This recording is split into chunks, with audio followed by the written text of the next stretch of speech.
de un mes para las elecciones nacionales. ¿Cuántas propuestas han escuchado o leído vinculadas a la salud?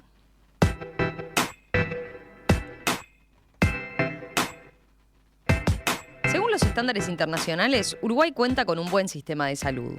Además, a nivel general, el servicio es valorado positivamente por la población. Sin embargo, existen problemas concretos que todos conocemos por experiencia propia o de allegados, y son varios los aspectos en los que podría mejorarse la atención al usuario. Un informe del Centro de Estudios de la Realidad Económica y Social, de CERES, presentado a principios de septiembre, identifica 10 desafíos que enfrenta el sistema, plantea propuestas de mejora y señala oportunidades que podrían transformarse en beneficios significativos para la ciudadanía. Bueno, ¿qué medidas podrían tomarse para fortalecer el sistema de salud uruguayo? Vamos a conversarlo en los próximos minutos con Florencia Betancor, que es investigadora de CERES y una de las encargadas justamente de este estudio. Florencia, ¿qué tal? Bienvenida, un gusto, ¿cómo estás? Hola, muchas gracias, un gusto también. Primero, a ver, ¿por qué decidieron realizar un estudio sobre este tema en particular, el sistema de salud? Ustedes destacan que no solo tiene un aspecto vinculado, digamos, a la calidad de vida de las personas, ¿no? Sino que también incluso tiene que ver con el desarrollo económico de un país. Sí, exacto. En primer lugar, es un área o sector importante de lo que es la economía y los recursos que se destinan, ya que es casi el 10% del PBI lo que representa el gasto en salud. Entonces ya eso nos da un punto de partida de, es un sector importante, es importante analizarlo, tenerlo en cuenta y pensar a futuro, obviamente. Y justamente porque también afecta la vida de las personas de manera muy directa y diaria. Y en términos económicos también mueve muchos otros sectores y dinamismos, como muchos otros, pero también en ese sentido genera beneficios o tiene potencialidades para el país. Y eso fue también parte de este punto de partida para analizar este sector y, así como decías, ver un poco cuáles son los desafíos, qué oportunidades podemos tener, y también con un énfasis como propositivo y en qué podemos ir avanzando. Y también de esa manera es que se enmarca en lo que es justamente también la campaña electoral, y pensando, ahora o para el próximo gobierno, tener también este insumo. Quisimos justamente como ordenar un poco, sintetizar. Nos basamos mucho también en lo que fueron conversaciones e intercambios con especialistas, exministros de salud, personas que están en distintos áreas, laboratorios, asociaciones de pacientes, médicos, hasta con el Instituto Pasteur.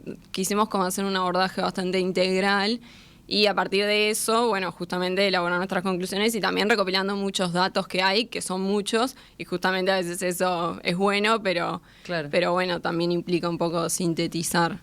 Brevemente, a ver, en cuanto a lo estructural, el hito de mayor importancia para el sistema de salud uruguayo ocurrió en 2007, ¿no? Cuando se aprobó la ley 18.211, que creó el Sistema Nacional Integrado de Salud. Vamos a recordar algunos aspectos básicos. A ver, actualmente hay 41 instituciones que ofrecen servicios sanitarios dentro del Sistema Nacional Integrado de Salud, ¿no? Está ACE, la Administración de los Servicios de Salud del Estado, las mutualistas, o como se las llama formalmente, las instituciones de asistencia médica colectiva, y los seguros privados, ¿verdad? Sí. Sanidad policial y sanidad militar están por fuera del Sistema Nacional Integrado de Salud, son prestadores públicos restringidos a empleados del Ministerio del Interior y de Defensa, respectivamente, y sus familiares. Pero para tener una idea, ¿qué implica este panorama en cuanto a cobertura concretamente? Es casi, estamos hablando del 100% de la población. Sí. Exacto, la cobertura en nuestro país es algo que se destaca, justamente también fue parte de lo más central, fue uno de los puntos principales de lo que fue la reforma en su momento, también centrado en lo que era el acceso y la cobertura, y en ese sentido se han realizado grandes avances, prácticamente el 99% en nuestro país. Y a raíz de eso también es que la reforma fue una buena reforma, es bien valorada, tuvo buenos frutos, tenemos un sistema sólido hoy en día y justamente una de nuestras primeras conclusiones generales es que el sistema hoy en día no es que necesita una nueva reforma, no es que es borrón y cuenta nueva con eso que hicimos. No es una reforma estructural, digamos. Exacto, no es una reforma integral, es justamente en base a esto que ya tenemos, que es bueno, pero también justamente han pasado varios años ya y es un sistema dinámico por ciertas cuestiones de avances tecnológicos y demás, y por ciertas desafíos o dificultades que se ven en el día a día, es que es necesario realizar ciertos ajustes, consideramos nosotros. O sea, ciertas perillas habría que ajustar para justamente asegurar que sea bueno el funcionamiento y la sostenibilidad futura de este sistema que tenemos. Antes de entrar en esas perillas, quería preguntarte, ¿cómo está ubicado Uruguay en cuanto a nivel de gasto comparado con otros países? Bueno, a nivel de gasto, el gasto en salud es 9,1% del PBI, que es por encima de lo que es América Latina y es prácticamente igual a lo que es un grupo de países desarrollados con el cual nos comparamos por ciertas características, o sea que estamos equiparados a niveles avanzados en lo que es el gasto y en otras dimensiones como lo que es el gasto público o el gasto de bolsillo, lo que gastan las personas, también estamos ubicados en umbrales recomendados por la Organización Mundial de la Salud, entonces en ese sentido estamos... Sí, ustedes de hecho destacan que el sistema de salud uruguayo se destaca a nivel global, ¿no? Exacto, a raíz de distintos índices y rankings que no solamente tienen en cuenta el gasto, estamos muy bien posicionados en la región sobre todo y también a nivel internacional, entonces eso también es parte de esto que comentaba, de que bueno, nuestro sistema es bien valorado incluso también por la propia ciudadanía, que de acuerdo a encuestas de opinión pública, la mayoría de la población lo valora positivamente. Pero bueno, ahí también es que esto que decía de que también la propia población considera casi el 90% de que es necesario hacer algunos cambios. Pero sí, en lo que es la comparación internacional estamos muy bien, también sobre todo en lo que tiene que ver con los recursos y bueno, y esto de la inversión, pero cuando ya miramos un poco más lo que son los resultados, ahí todavía estamos un poco rezagados. Entonces también da un poco esa idea de que bueno, podríamos estar mejor. Hay como un... Con esto que estamos medido en que... Por ejemplo, esperanza de vida, en este grupo de países que mencionaba, estamos 4 años por debajo, lo que es la mortalidad infantil, que es el doble en nuestro país que en esos países, entonces eso también da la pauta de, bueno, capaz que con esto que estamos invirtiendo podríamos lograr cosas mejores. Obviamente que somos distintos países, o sea, no es tan lineal la comparación, pero bueno, también eso nos da un poco la pauta. ¿Qué ha pasado a lo largo de los años? O sea, el gasto en salud, ¿cómo ha ido evolucionando a nivel país? Bueno, ha sido creciente. De hecho, desde 2005 aproximadamente se ha duplicado en términos corrientes. Eso también acompaña la dinámica internacional de nuevo en este sentido. Y bueno, mucho de lo que ha sido los avances tecnológicos, la gente cada vez vive más, o sea, es también por nuestra propia población, que es una población envejecida, pero bueno, esto también implica mayores gastos en ciertos sentidos. Y justamente porque cada vez hay más demandas y... Eso implica, por ejemplo, que el Estado tenga que recordemos, el Sistema Nacional Integrado de Salud se financia, ¿no? A través del FONASA, con aportes de los trabajadores, aportes de los empleadores y también una proporción del propio Estado, ¿no? Exacto. Sí. Lo que tiene que poner el Estado ha ido creciendo en los últimos años. Bueno, eso también analizamos y en los últimos años, desde la creación del FONASA, ha estado rondando en un cuarto de lo que es el presupuesto, el gasto del FONASA, se financia con rentas generales, lo que sería ese déficit entre lo que son los aportes y bueno, lo que queda de gasto que realiza el FONASA, alrededor de un 25-24% lo financia con rentas generales. Eso se ha mantenido. Bien, perfecto. Bueno, pero decías, a ver, más allá de la buena evaluación general que hace la ciudadanía, hay también casi un 90% que indica, según por ejemplo, la última encuesta de equipos consultores al respecto, que es necesario realizar algunos cambios. Las propias mutualistas, ¿no?, consideran también que la sostenibilidad del Sistema Nacional de Salud está en riesgo.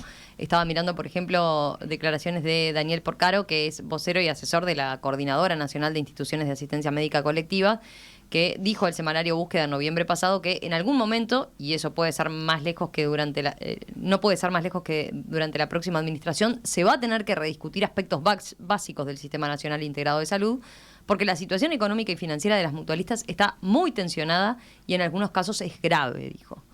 ¿Ustedes comparten un poco ese diagnóstico? Bueno, nosotros, o sea, sí somos conscientes de que hay un debate en términos de cómo es el financiamiento y si es suficiente, o sea, eso está en el debate público. Nosotros enmarcamos en, como decías, 10 desafíos. Ese es uno de los desafíos que abordamos, lo que es el financiamiento y la sostenibilidad del sistema. Obviamente que se entrelaza con muchos factores o muchos aspectos que implican que esto sea un desafío. O sea, el tema del financiamiento de las mutualistas es uno, pero está atado a muchos otros factores. De hecho, nosotros como un paso previo lo enmarcamos también en lo que es la competencia, que eso da ahora pie un poco a cómo desemboca también este otro aspecto que es el financiamiento. Es el primer desafío que plantean, ¿no? Claro. La competencia, mejorar la competencia entre los prestadores de salud. A ver, ¿por qué apuntan a este aspecto? Exacto, ese bueno, es como también en parte como una especie de marco o motor que consideramos que puede ayudar en otros sentidos, como es el financiamiento, o que bueno, se pueden potenciar mutuamente. Porque, bueno, nuestro sistema es un sistema de competencia regulada, o sea, de movilidad limitada en cierto sentido, que tiene ciertas ventajas porque le da estabilidad a las instituciones en cierta medida, también implica que pueda haber un poco de mayor complementariedad y no incentiva gastos, como a veces se dice, en publicidad, o no incentiva tanto y otros aspectos.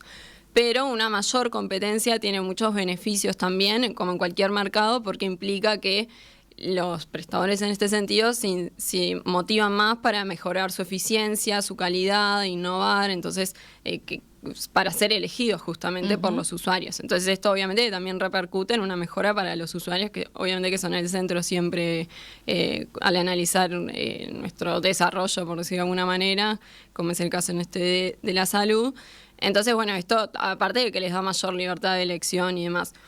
Entonces, justamente consideramos que estamos en un punto hoy en día en que sería bueno que haya un poco de mayor competencia en este marco. Igual no es cambiar las bases del sistema de nuevo, pero también porque nos basamos en distintos ejercicios que hicimos, en los cuales cuando hubo aperturas del corralito, como fue en 2017, por ejemplo, o lo que fue los movimientos de los últimos 3 años, cuando la gente puede elegir, termina eligiendo las instituciones. O sea, las instituciones que ganaron usuarios fueron las que tenían mejores indicadores, por ejemplo, en cantidad de médicos y personal de enfermería o de cobertura de ciertos estudios y demás. Entonces, la gente, si puede elegir, tiende a elegir bien. Entonces, como usar más aún a favor eso. Entonces, por ejemplo, hoy en día el periodo mínimo de permanencia o lo que es obligatorio en una institución antes de poder cambiarte son 2 años.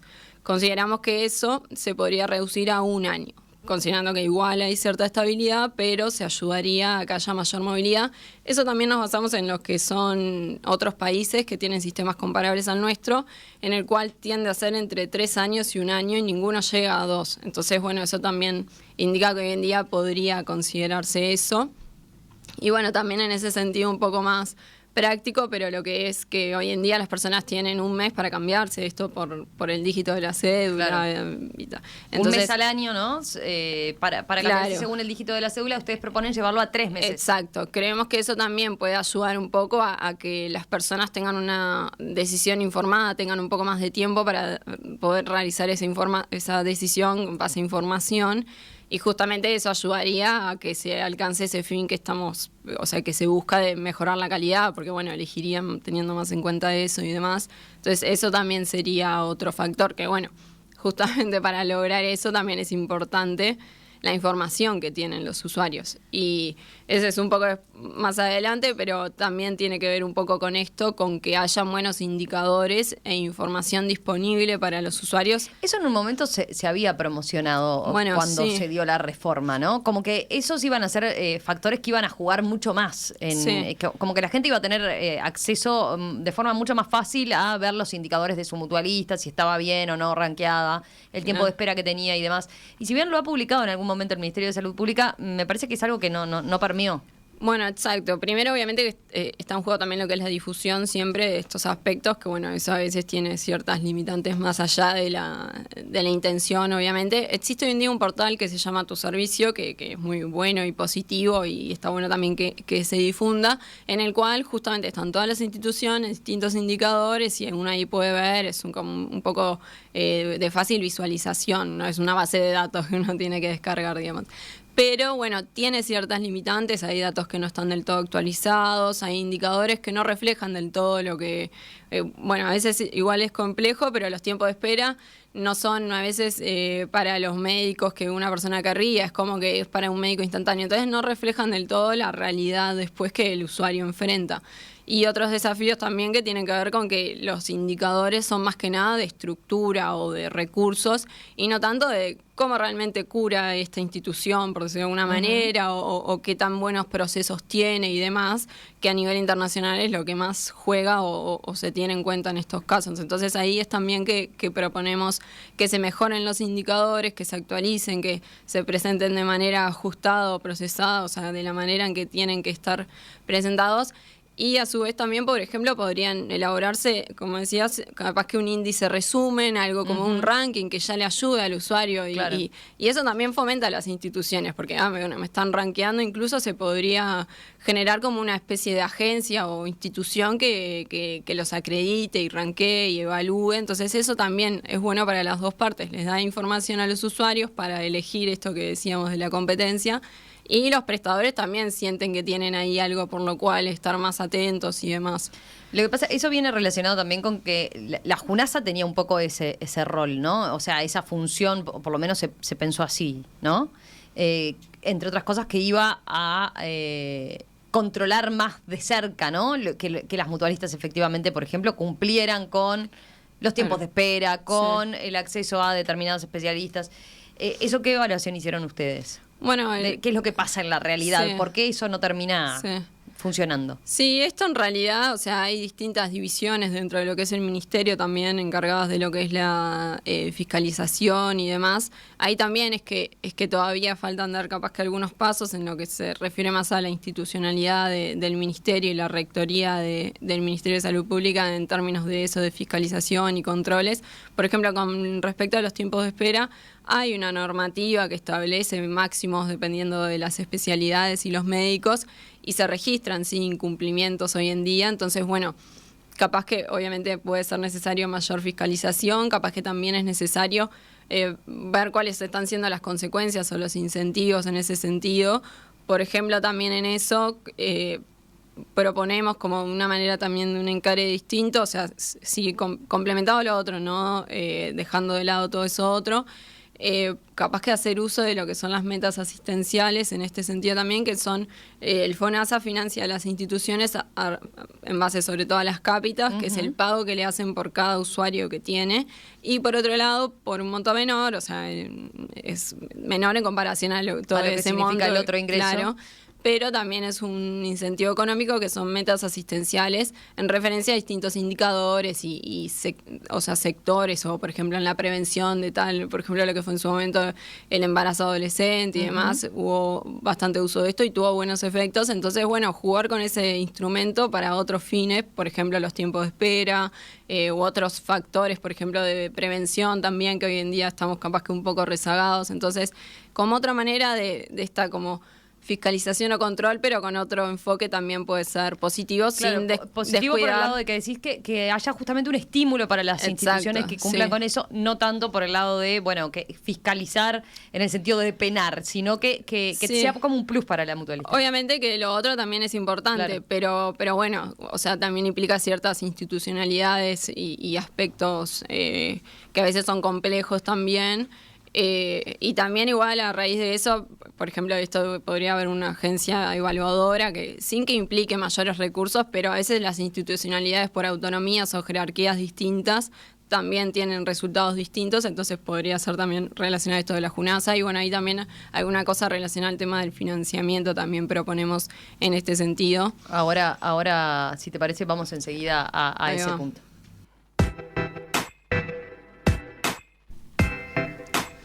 Seguimos aquí en Perspectiva, conversando con Florencia Bentancor, economista e investigadora de Ceres, a propósito de este estudio que presentó Ceres a comienzos del mes pasado, justamente sobre la situación actual y las propuestas para mejorar el sistema de salud en Uruguay. Florencia, nos quedó pendiente profundizar en algún aspecto que ya dejaste mencionado, pero, por ejemplo, ¿qué pasa con el desafío que ustedes plantean en cuanto a asegurar la sostenibilidad financiera del sistema? Sí. ¿Qué se podría hacer? ¿Qué más se podría hacer en ese sentido, ¿no? ¿O qué está faltando? Bueno, eso, como mencionaba, esto de que se entrelaza un poco con lo que es la competencia, o sea, para que haya buena competencia y todo esto que decía funcione, digamos. Bueno, tenemos que tener asegurado lo que es el financiamiento y la sostenibilidad, sobre todo desde el lado financiero, pero también para que la calidad se mantenga. Entonces, bueno, justamente este desafío está marcado también en esto de que tenemos una dinámica como acelerada en lo que son los avances tecnológicos, todo lo que es el envejecimiento poblacional y esto que decía de que también se espera que el gasto siga en aumento.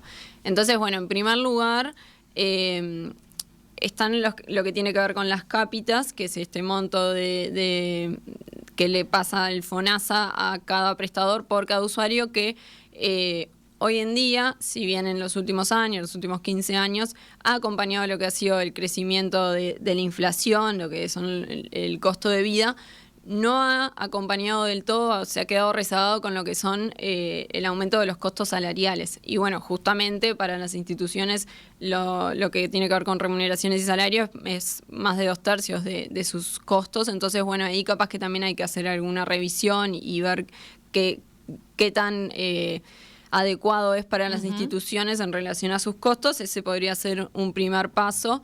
Y a su vez, con respecto a las cápitas, que no lo mencioné, pero las cápitas son por usuario, pero asociadas a el sexo y la edad, porque no es lo mismo el costo esperado de salud de un recién nacido, una persona, un adulto mayor o de una mujer en edad de estar embarazada, que lo que puede ser en un joven hombre.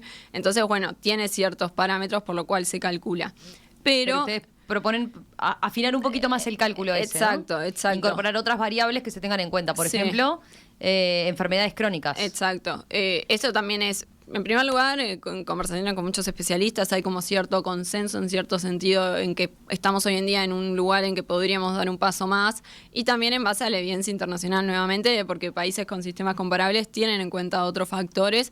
Nosotros proponemos esos como ejemplos, pero obviamente que hay que analizar bien y hacer los cálculos y ajustes y consideraciones pertinentes para esto, pero bueno, creemos que también con los avances en salud digital, en la historia clínica electrónica y demás elementos que tenemos hoy en día, esto es posible. Capaz que antes no era posible incluir enfermedades crónicas de la persona porque no se tenía la información en bandeja como hoy en día, pero hoy en día se podría considerar dar ese paso. Y bueno, eso justamente reflejaría los costos de manera más real y, por ejemplo, tampoco desincentivaría a veces que las instituciones, si tienen una persona que, por ejemplo, tiene diabetes, no le pagan más a la institución por ese paciente. Y eso puede generar desincentivos y otras consecuencias que de esta manera se podrían evitar. Entonces, ahí también es un elemento. Dentro de eso mismo, también dentro de lo que implica asegurar la sostenibilidad financiera, proponen establecer una superintendencia financiera para el sistema de salud. A ver, ¿esto qué sería? Como algo parecido a lo que tiene hoy el Banco Central, exacto, ¿no? Sí. Para instituciones financieras, donde, por ejemplo, que se alerte o se tenga más claro el panorama y no nos encontremos con que después estalla la situación de una mutualista, digo, la situación económica financiera de una mutualista. Bueno, justamente es un poco en analogía a eso, que tiene cierta autonomía y jerarquía diferente a lo que es hoy en día, que como decíamos, esto hoy en día ya se hace, no es que no se hace atado a lo que comentábamos antes, pero bueno, sería como darle un poco un poco más de autonomía o jerarquía para esa función, inspirado, por ejemplo, en el caso del Banco Central con las instituciones bancarias, porque bueno, también el gobierno es garante de las instituciones, entonces tiene sentido, es natural que haya como cierto control y fiscalización, y además porque bueno, se destinan recursos públicos en este caso para ello. Entonces bueno, en ese marco es que es natural esto. Y sí, justamente la idea es que pueda tener como un seguimiento en tiempo real y de diferentes aspectos, y obviamente que no es que vaya a evitar o no alguna eventualidad, sino que esté como todo con mayor monitoreo y seguimiento. En caso de que se diera alguna eventualidad, que obviamente no es deseable y no es deseable por ninguna persona ni desde el gobierno, obviamente, pero bueno, ha pasado anteriormente y podría volver a pasar. En caso de que se diera alguna eventualidad con alguna institución, ahí también proponemos que haya ya elaborado de antemano y acordado por todas las partes un protocolo de cierre de instituciones de salud en caso de que sucediera algo, cosa de evitar también el tener que hacer una ley especial para cómo se distribuyen los socios de una mutualista y qué pasa con el personal y cómo se liquidan las deudas, por ejemplo. Exacto, que toda la reasignación que tendría que darse lugar, ya esté establecida de antemano, que facilita, porque bueno, en el momento hay muchas cosas en juego, obviamente, entonces bueno, si ya está acordado de antemano, eso ayuda al personal médico, no médico, los usuarios, y también lo que tuvo que ver sobre todo con las cargas sociales del BPS y demás. Entonces bueno, que haya como un marco ya elaborado de antemano, creemos que también podría ser conveniente en ese sentido, atado obviamente a todo lo otro, sí. Vamos a otro desafío que ustedes plantean: mejorar la eficiencia en el uso de los recursos del Sistema Nacional Integrado de Salud. Y acá te cito, mira, por ejemplo, el mensaje que manda María José. Dice: el tema con los prestadores privados es un poco complejo, porque por un lado deben competir, pero por el otro deben integrar prestaciones. Ejemplo, en una localidad nacen 2 niños por mes, tener una sola maternidad, dice, como sería algo razonable, ¿no? Con el tema salarial hay que desarmar el monstruo de los anestésicos quirúrgicos. Bueno, pero ahí se va sí, capaz que un poquito de tema. Pero respecto a concretamente esto de y hay otro oyente que plantea, por ejemplo, cuando hablábamos de la competencia, que viene vinculado también con la integración y la eficiencia en el uso de recursos, no olviden, dice, el análisis al interior del país, donde solo tenemos la opción entre ACE y una mutualista muchas veces, o en general, ¿no? Esa es la situación en muchos departamentos del interior. Sí.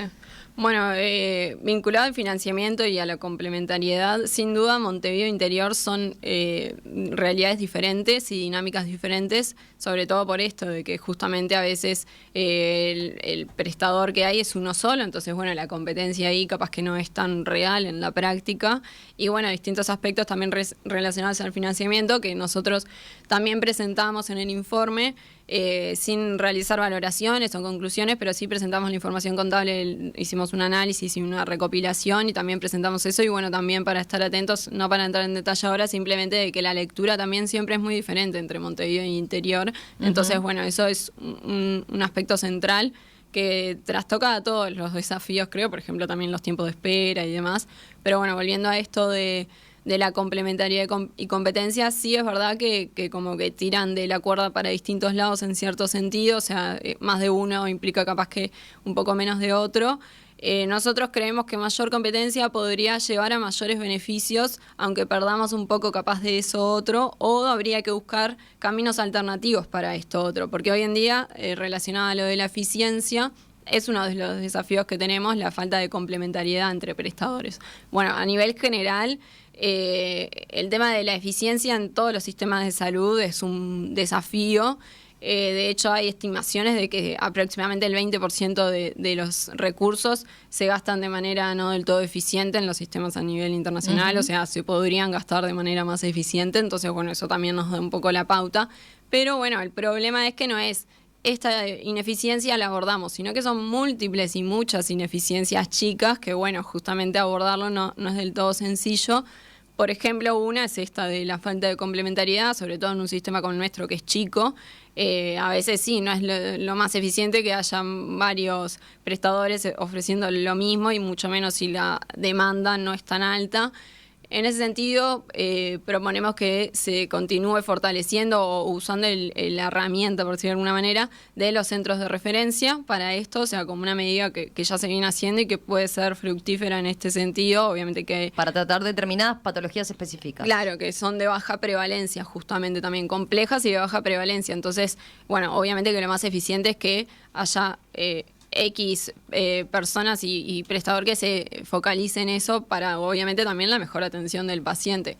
Otro aspecto también tiene que ver con lo que son las múltiples coberturas, que, bueno, somos 3,5 millones de habitantes y hay cerca de 4 millones de coberturas en lo que es el sistema, entonces eso también habla de que hay en algunos casos múltiples, a veces también en lo que es sanidad policial, sanidad militar o algunas policlínicas de intendencias. Entonces, bueno, capaz que en ese sentido podría ser conveniente analizar si podría ser relevante incluir la sanidad policial y militar en lo que es el sistema integrado, y eso podría tener también ciertas ventajas en este sentido. Bueno, eso es un aspecto que se podría considerar. Después, por otro lado, también está el tema de... Bueno, y ahí también entra un poco ACE en juego, o sea, ver también, considerar si en ese sentido es relevante o como está por fuera en algunos aspectos, qué tanto podría incluirse o fomentar esa competencia también en pos de que se equiparen las calidades asistenciales, que es otro desafío que también tenemos, de que hay ciertas heterogeneidades. Entonces, bueno, ver un poco esa integración, cómo podría ser de la manera más eficiente justamente. Y bueno, después hay otro aspecto que capaz que también lo vemos a veces en el día a día o cuando uno recurre al médico, que es el tema del uso de nuestros recursos humanos, de los médicos, que existe mucho multiempleo y otros aspectos que a veces no terminan, o sea, no se están usando los recursos de la mejor manera. Bueno, ahí siempre se habla, ya que mencionaba el oyente esta situación, haciendo referencia al interior del país, hay una diferencia muy relevante, ¿no? Por ejemplo, en la cantidad de especialistas al norte del Río Negro, estoy pensando, sí, ¿no? O algunas especialidades, sobre todo en el norte del país. Bueno, ese es otro desafío de la disponibilidad de por sí, ya que hay justamente eso también implica que haya multiempleo, a veces sobreexigencias para algunos médicos por la escasa disponibilidad en algunas especialidades, sobre todo, y esto es tanto a nivel unitario por especialidad y se cruza también con lo que es a nivel de la distribución geográfica, que justamente al norte del país es justamente peor aún y bueno, ahí hay otros aspectos que también tienen que ver y bueno, y eso afecta sobre todo a los tiempos de espera, porque los tiempos de espera al final de cuentas es un tema de recursos muchas veces, porque no tenemos los recursos necesarios para poder atender a todo, entonces por el ajuste es por los tiempos de espera. Claro. Entonces, mira, acá tengo un mensaje hablando, dice, sí, un oyente dice, están hablando de calidad del sistema de salud. Esperar 3 meses para que te vea un especialista es calidad. Concurrir a la emergencia, donde hay una multitud esperando y estar más de 10 horas esperando atención y 15 horas cuando necesitas un especialista. ¿Es calidad? Se pregunta. Bueno, justamente, o sea, sí, es parte de lo que consideramos que implica la calidad asistencial, o sea, es un factor que sin duda tiene, no solamente porque genera frustraciones. Bueno, es lo más medible capaz, ¿no? Sí, porque uno capaz que si va al médico no necesariamente está bien, tiene su médico de confianza y demás, pero la calidad de atención capaz que puede ser muy simpático, pero si recomienda o no el mejor tratamiento es más difícil de evaluar. Claro. El tiempo de espera, lo que esperamos para ser atendidos, es bien comprobable y medible por todos. Pero sí, sin duda, y obviamente eso, o sea, no solo genera frustración o esos inconvenientes, sino que también puede postergar diagnósticos o tratamientos, o sea, claro, puede tener consecuencias también importantes en lo que es la salud de las personas. Entonces, bueno, también ahí es que hacemos un punto importante, que bueno, por un lado, por ejemplo, una medida puede ser esto de las metas asistenciales que mencionaba como un incentivo. También creemos que la mayor competencia debería tender a que las instituciones estén más atentos a eso, porque bueno, si una institución está ofreciendo menores tiempos de espera, podría pensarse que los usuarios van a elegir esa institución. Entonces, esta dinámica también podría ayudar a eso. Y después hay cosas capaz que más prácticas, como por ejemplo que las consultas que son para renovación de recetas vayan por otro carril. Entonces ahí, bueno, generar como eso mecanismos. Parece elemental y básico eso que estás diciendo. Exacto. O sea, a uno le cuesta creer que hoy en día haya que ir al médico para renovar la receta. Hoy en día hay distintos como o sea, hay distintas instituciones que aplican distintos mecanismos, algunas capaz que ya lo están haciendo, entonces nosotros proponemos, bueno, que se generalice un poco más esto y obviamente que también podrían ser otras herramientas o recursos de este estilo, cosas más prácticas o cotidianas, no sé, que no impliquen grandes cambios, pero que pueden tener un impacto en este sentido. Y bueno, y también todo esto de la formación y la disponibilidad de recursos humanos, capaz que en el corto plazo o el cortísimo plazo es muy difícil que tenga un impacto, pero sin duda es lo que va a ser más importante a mediano y largo plazo. Bueno, justamente tenemos los especialistas necesarios para la atención que hoy en día nuestra población requiere. Los tenemos bien distribuidos. Plantean generar nuevos mecanismos para incentivar la erradicación de profesionales de la salud en el interior y avanzar directamente en el desarrollo de un sistema nacional de planificación de especialidades médicas liderado por el Ministerio de Salud Pública y gestionado por el Ministerio de Salud Pública, incorporando estudios para cerrar las brechas entre la oferta y la demanda de especialidades y considerando la distribución geográfica. Exacto. ¿Eso qué sería? O sea, una planificación previa que les diga que sí, permita al Ministerio saber dónde tiene que abocar recursos en la formación de determinadas especialidades. Claro, o sea, esto que decía de que bueno, pensar a futuro qué vamos a necesitar, porque para necesitar tantos especialistas hay que empezar a formarlos hoy, porque bueno, lleva sus años, como sabemos, las carreras en medicina. Entonces, bueno, que eso ya lo está desarrollando el Ministerio de Salud Pública en este gobierno, ha dado pasos en este sentido, por eso es que creemos que hay que seguir avanzando y potenciar esto aún más y justamente realizar estos estudios que están llevando a cabo de brechas para ver dónde va a ser más necesario, en qué especialidades. Ya hoy en día se identificaron algunas deficiencias mayores en ciertas áreas y en ciertos territorios, entonces bueno, tener eso en cuenta.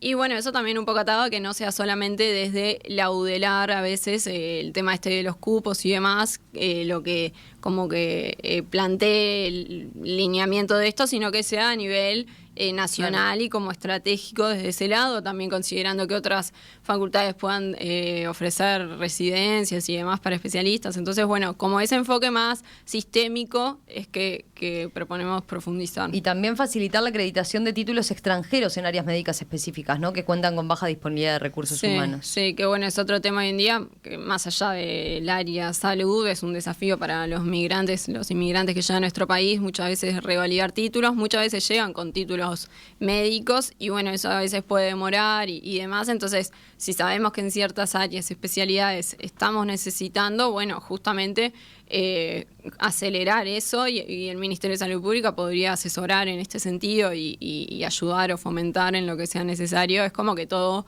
sería en pos de lo mismo. Tengo varios mensajes. Evidentemente es un tema que genera mucho interés. Mirá, porque creo, tenemos que ir cerrando, pero plantean los oyentes varios puntos que nos quedaban por tocar dentro de lo que ustedes identifican. Agustín dice, ¿cómo es posible, dice, que en el sistema de salud todo funcione bien con sueldos de más de $1 millón, tanto de administradores como de los anestésicos quirúrgicos? Hay que regular desde el sistema estos excesos. Y el sistema debe atender el primer nivel de atención. En Uruguay, de cada 10 pesos, solo 2 se destinan al primer nivel de atención. No se trabaja en la prevención de salud, entre otras cosas porque es más redituable atender la enfermedad. El problema es de gestión y de modelo de atención, dice Agustín. ¿Coincidís en algún punto? O a ver, ¿qué podés contestar a un mensaje como el de Agustín? Bueno, el tema de la prevención sin duda que es otro aspecto relevante y justamente lo planteamos como uno de los desafíos, que eso es un poco también la lógica que dicta los sistemas de salud actuales, que bueno, es como una vez que está la enfermedad, curar. Y poco énfasis se hace muchas veces en lo que es la prevención. Si bien se han hecho avances, o sea, no sé, desde capaz que una campaña de etiquetado alimentario, bueno, eso también es parte de la prevención. Creemos igual que en nuestro país es todavía necesario avanzar más. De hecho, si nos comparamos con otros países, si bien tenemos un porcentaje de nuestro gasto equiparable y un poco mayor en lo que es prevención a otros países, sí igual estamos sobre todo focalizándolo en ciertos aspectos más de consultas y demás, y nos falta diversificar un poco capaz en aspectos como educativos, campañas, vigilancia epidemiológica y otros aspectos que a veces son no tan tenidos en cuenta o sí, pero se ve que es necesario más aún. Entonces, bueno, justamente ahí es que, volviendo un poco a esto de las metas asistenciales, directamente incluirlo como parte de nuestra estructura del sistema o de los mecanismos que tenemos, incluso mediante financiamiento de nuevo, como un incentivo para que se fomenten más estudios de prevención y demás, cosa de que las instituciones lo tengan más que presente, porque les implica en este caso un incentivo económico que aunque sea poco puede llegar a tener efectos. Ese podría ser un paso. Después también en lo que es el interior del país, de nuevo, y sobre todo en zonas rurales, a veces justamente los tiempos de espera son altos y demás, y menos aún se incentiva que se hagan estudios preventivos. Entonces, bueno, ahí también hay que poner el foco y obviamente que esto también enmarcado en campañas y seguir profundizando en eso. Y hoy en día también tenemos la ventaja o posibilidad de que gracias a lo que es Big Data y el uso de datos, poder también hacer aportes en este sentido. Se puede elaborar el perfil de las personas y ya determinar, bueno, tiene riesgo de tal o cual cosa o dinámicas en ese sentido que usando lo que tenemos a disposición de manera capaz que un poco más innovadora o que en otros países se hace, pero bueno, apostando a, en este caso eso, podría también tener impactos. Respecto al primer punto que planteaba Agustín, respecto a los sueldos, por ejemplo, ¿ustedes indagaron en particular sobre si es adecuado los sueldos que se manejan en el sector? Bueno, ahí hay una realidad de que las instituciones no dejan de ser instituciones privadas, o sea, pero también están bajo la dinámica de ser instituciones sin fines de lucro. Entonces esto en realidad puede generar distintos, que se deriven distintas cuestiones como esas, pero bueno, en realidad es parte de la dinámica del sistema, o sea, si lo ideal sería que obviamente que el financiamiento sea el adecuado y demás y que esté destinado a las cosas que en este caso se están necesitando, obviamente que con la fiscalización necesaria, pero bueno, también es un poco la propia dinámica de las instituciones. También obviamente que todo tiene sus pros y sus contras, entonces bueno, es como parte de lo que es el mecanismo y estructura de nuestro sistema en ese sentido. Después, un último mensaje, porque siguen llegando, pero hay varios oyentes que hablan de los plazos, sobre todo para especialistas, en un tema que está muy presente hoy en día, que es la salud mental, ¿no? Sí. Ustedes hacen un aporte también en ese sentido, ¿no? Hacen referencia a la salud mental en particular. Sí, la salud mental también lo enmarcamos en otro de los desafíos. Bueno, en primer lugar porque es para nuestro país, o sea, es un aspecto más que importante a nivel general. De hecho, los propios uruguayos lo consideran más del 90% que es un aspecto importante de sus vidas.